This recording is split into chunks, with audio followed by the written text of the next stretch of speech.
Hello again, all. Welcome to week 4. Dr. JC here. In week 4, this lecture we're going to take in 3 parts. In part 1, or this segment, we're going to look specifically at what's known as the French and Indian War, or 7 Years' War. To Europeans, this is one of a series of colonial wars, and while we're not going to fight the entire war, we'll look at certain salient events that take place during the conflict, but most specifically, we're going to consider the impact of the war. And it is going to have a huge impact on this thing called an American Revolution. So let's start then with part 1 of week 4 lecture here and look specifically at this French and Indian War.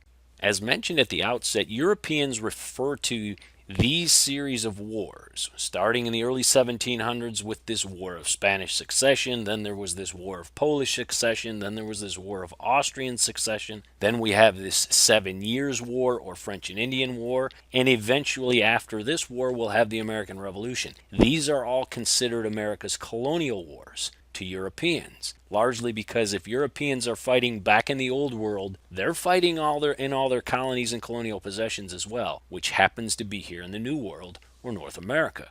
Prior to getting into the start of the war or salient events associated with the war, I'd be remiss if I failed to point out on this slide the years listed. It says the French and Indian War, 1754 to 1763. While I don't claim to be some mathematical genius, I'm reasonably certain that's more than 7 years.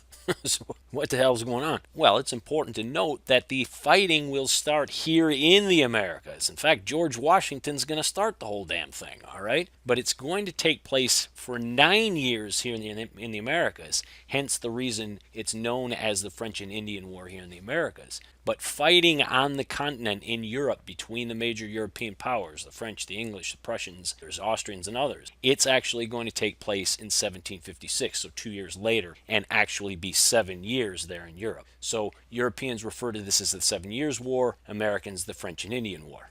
I mentioned that George Washington, well, hardly by choice and by accident more than anything else, started this conflict that would turn into an international war. Serving as a colonel in British colonial forces, Washington was operating out in the Virginia frontier. If you look on this map, you can see those areas that are listed in the bottom left-hand corner saying Fort Necessity and Fort Duquesne, modern-day Fayette County, Pennsylvania. Washington was in the process of trying to extend British borders into what was then claimed to be French lands, looking to clear a road to the Monongahela River and eventually into the Ohio River Valley. That's when he ran into French forces, largely Canadian contingent, with their Indian allies. And on May 28, 1754, a skirmish breaks out. Washington orders that the British troops fire on the French troops there, and history remembers this as the Battle of Jumonville-Glen,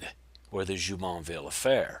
While there will be bloodshed on both sides, the biggest casualty of this affair was Joseph Goulon de Villiers de Jumonville. He was a French ambassador, and one of the ways you don't necessarily want to negotiate is by putting a hatchet into an ambassador's head. The French or anyone else won't take that too kindly.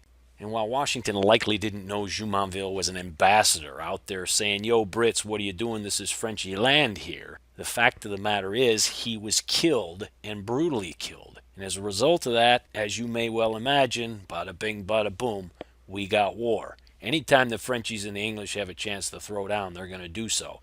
You bury a hatchet in a dude's head, we're off. It's go time. Now, as mentioned, there's no way we can fight the entire French and Indian War here. In fact, there are entire 16-week courses on it alone. Therefore, I'll go ahead and just highlight some salient points here as it relates to the conflict itself, and more importantly, the impact. One of the first points to make is basic strategy. If you were to look at this map, and you're the British in purple, and you want to get rid of the French, New France, which is in yellow, what's the best way to do that? Go ahead and take control of the St. Lawrence River. If you're the British, you can look at this line of forts from the left-hand side of the screen. Fort Necessity up to Fort Duquesne, Presque Isle to Niagara to Frontenac, upwards towards Montreal. You can see that line of forts. Those forts can't be resupplied if you take the St. Lawrence River. Therefore, the British focus is going to be on the 3 principal strong points of the French in New France: Montreal, Quebec, and most especially that prized possession in the upper right-hand corner, Louisbourg, the fortress of Louisbourg. Never mind the dorky looking dude in these pictures here, all right? That's me on a more recent research trip to Nova Scotia and then all along the St. Lawrence from Quebec down to Montreal. Rather, I would have you think about the importance of Louisbourg to the French. It just happens to be the largest fortified city outside of Europe.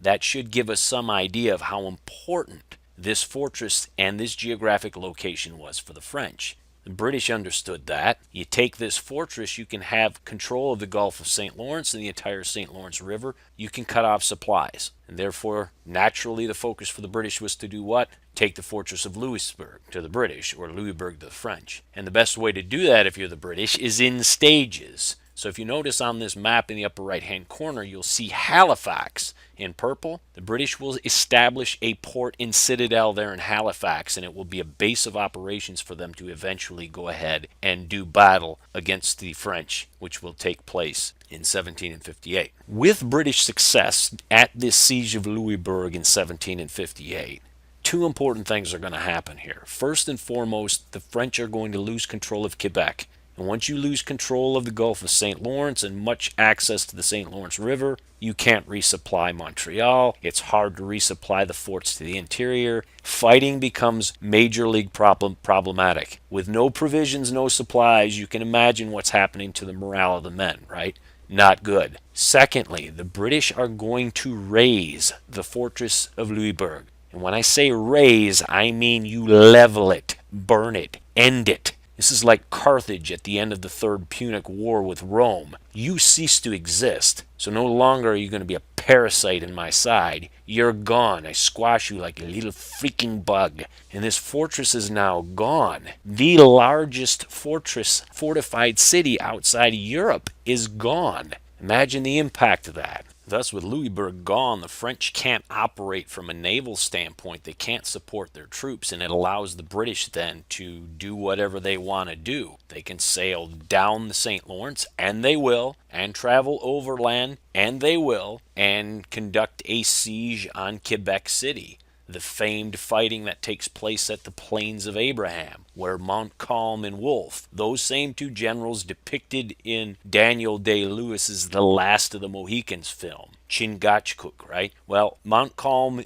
and Wolfe both die on the Plains of Abraham. So the movie doesn't have it quite right, but they are depicted here. This is part of this siege of Quebec. Quebec will fall, and as a result of this, New France, as we'll see, will pretty much cease to exist. When the war finally concludes in 1763, with the signing of the Treaty of Paris, it will be an overwhelming British victory. It just is. And the old adage then kicks in, to the victor go the spoils, which means the British are going to get something out of this, the Frenchies are going to lose something from this. As pretty visually evident here on this slide of course showing left and right the before and after of France in the New World. The war really was devastating to the French in the Americas. Aside from some areas that the French are going to be able to hang on to, which happen to be very lucrative too, by the way. Fishing rights up in Newfoundland, in the Caribbean, there's Sugar Islands, those island possessions, especially Saint-Domingue. Aside from that, they are going to lose a vast amount of real estate. Everything in continental United States is going to be gone to them, at least for a while. What I mean by the latter comment, for a while, you and I have the advantage of historical hindsight. We can look back and say, well, the British were very successful in 1763, but in a short period of time, it's American colonists. The British American colonists are not going to be too happy with their parent country, and they're going to look to declare and gain their own independency. The Frenchies, pissed off because they've lost all these possessions in the New World, might be willing to do what? Exact some revenge. Keep that in mind. While the reasons for the American Revolution and the American Revolution itself will be covered in the next part, it is worth noting here that some of the changes that took place during the French and Indian War and immediately after, the policy changes,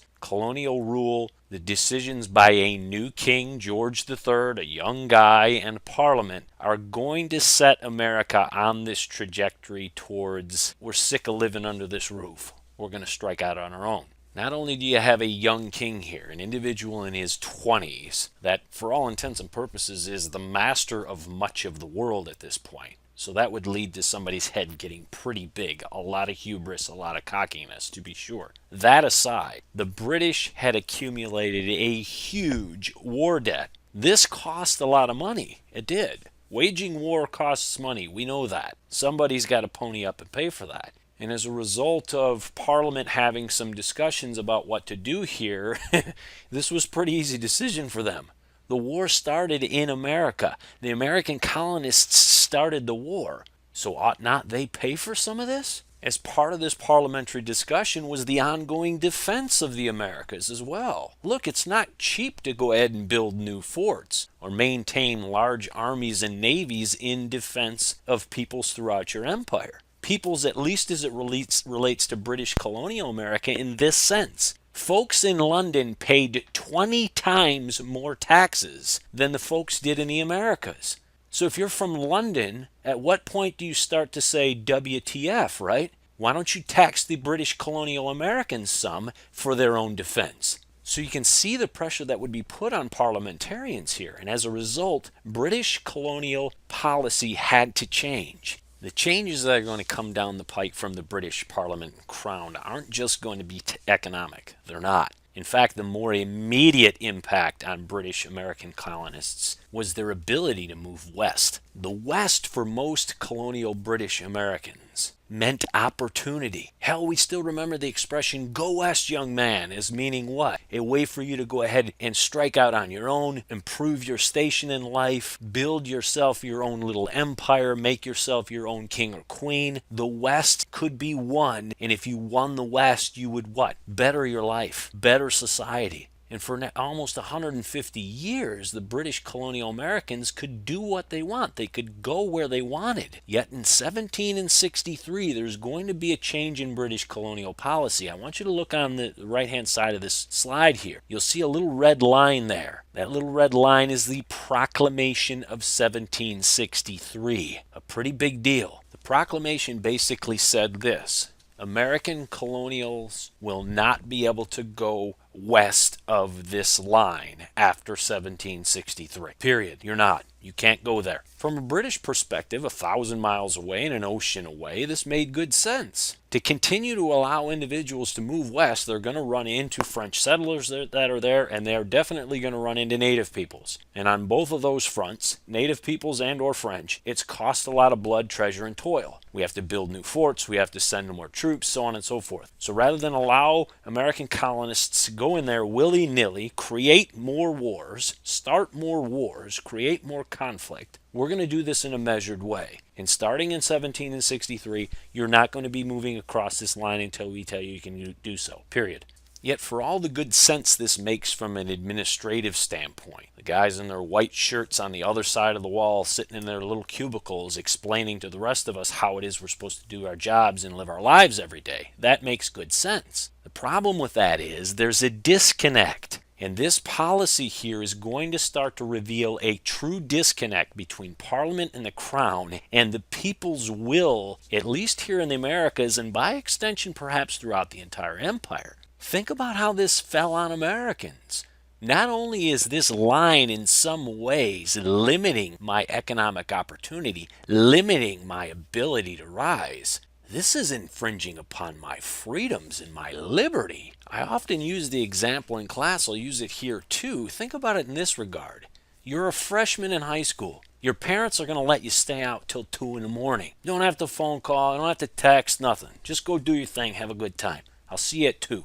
Or probably in the morning when I wake up. Or maybe when I get home from work, because you'll still be sleeping in if you didn't get up for school. Whatever. But by the time you become a senior, now they're going to expect you to be home at 9. Wait, what? I could stay out till 2 as a freshman, but I got to be home at 9 as a senior? This is effing insane. And in some ways, this policy, the British policy, that's how it fell on Americans. They were not going to make any friends with this policy, to be sure. And they certainly didn't. And for most British Americans who were really truly proud to be British, they began to question the parenting here. Is this really healthy for me to stay in this place, under this roof, in this relationship? Man, I don't know. And it's the I don't know which we'll discuss next in part 2 as we discuss the American Revolution.